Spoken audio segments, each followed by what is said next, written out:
Hello, hello, travel people.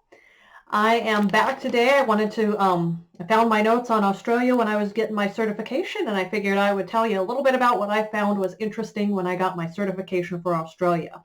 Again, still doing some trainings with the Australia ends of things because there is lots that they have available to learn, which I think is awesome that they have all of that available. I myself am very, very interested in the Aboriginal um, ideas of things, and Dreamtime is something that I would love to learn when I go to Australia. So a little bit about what I learned when I got my certification for Australia. Australia is home to the Great Barrier Reef, and that is in Queensland.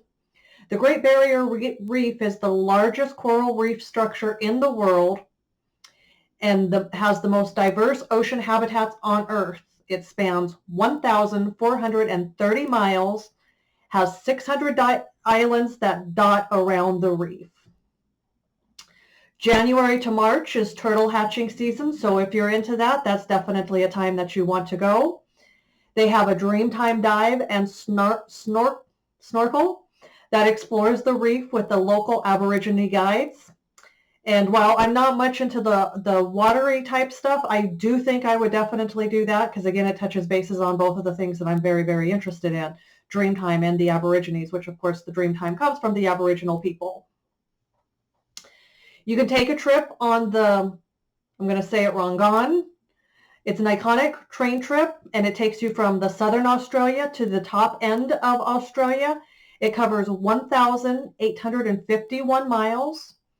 And you can book a private cabin and fine dining on this trip. So you can make it a very luxurious travel time. For the wine lover, there are places all over Australia to go, but Barossa Valley is home to more than 170 wineries. You can even taste a wine of your birth year. I'm not big on wine, but I think it would be fun to taste my birth year. I do love the year I was born. You can enjoy a sunrise hot air balloon ride over Australia's capital city in Canberra. Northern Australia, you can learn of the rich history of the Aboriginals. Australia's winter is basically when it's summer in the States, and it's about 60 degrees on average, with the coldest month being in July. And Australia is about the size of the United States. Another thing I definitely want to do when I do go to Australia is I want to check out the penguin parade that happens in the evening times at Phillip Island. This is when the little penguins come ashore and return to their burrows. When I was down in Mexico, when I was in high school, they called me Penguina for a small little bit. I don't waddle, but we had a black and white dance every year when we were down there, and I am short, so they called me Penguina. I was also called Montana because of the fact that I am from Montana.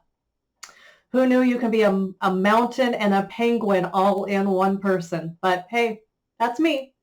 So I hope you enjoyed this little bit on Australia, and you all have a wonderful day, people, travel people. The world is open.